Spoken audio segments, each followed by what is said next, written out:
দর্শক, আসসালামু আলাইকুম। আমার পাশে দেখতে পাচ্ছেন মাঝাইল গ্রামের আব্দুল মমিন ভাই।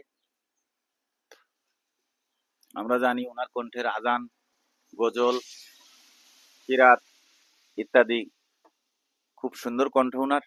তো ওনার আজানটা আপনাদেরকে শোনানোর জন্য আমরা আসছি। আব্দুল মমিন ভাইকে পাইছি ওনার বাড়ির সামনে। এখন আপনারা ওনার কণ্ঠের আজানটা শোনেন। الله أكبر الله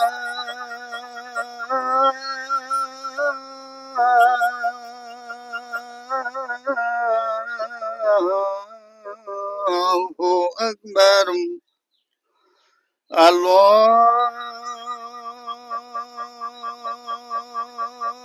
أكبر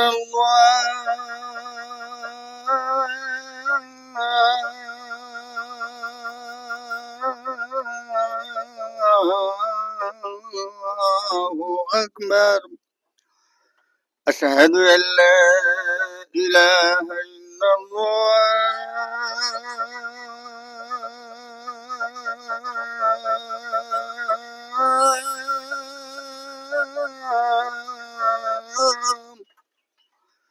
أشهد أن لا إله إلا الله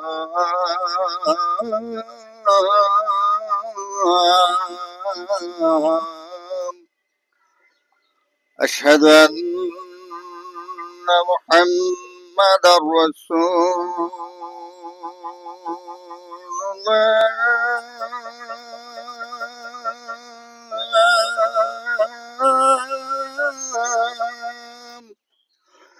أشهد أن محمدا رسول الله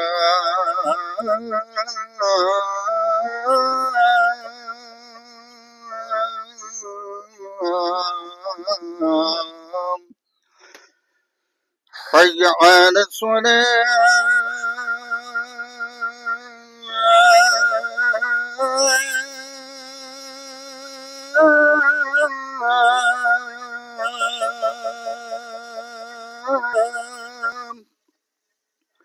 حي على الصلاة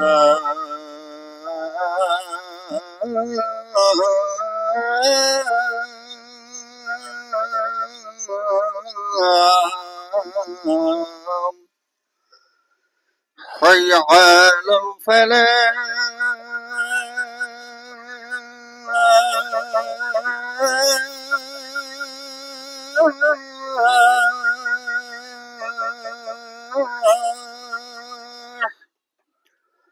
حي على الفلاح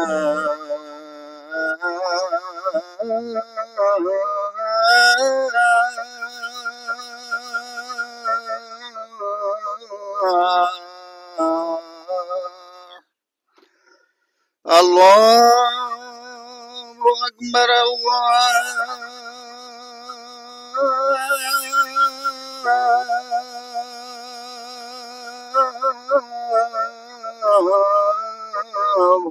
أكبر لا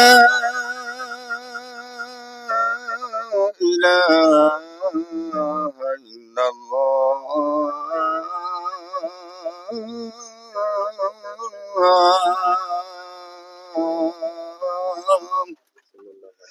صلى الله على محمد صلى الله عليه وسلم সাল্লাল্লাহু আলা মুহাম্মদ সাল্লাল্লাহু। এই যে আব্দুল মমিন ভাই, এনার যে আজানের কণ্ঠ, আসলেই আমি শুনে মুগ্ধ।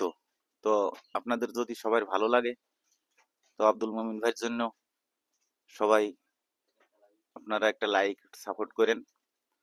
তো ইনি অরিজিনালি একজন পেশায় কৃষক।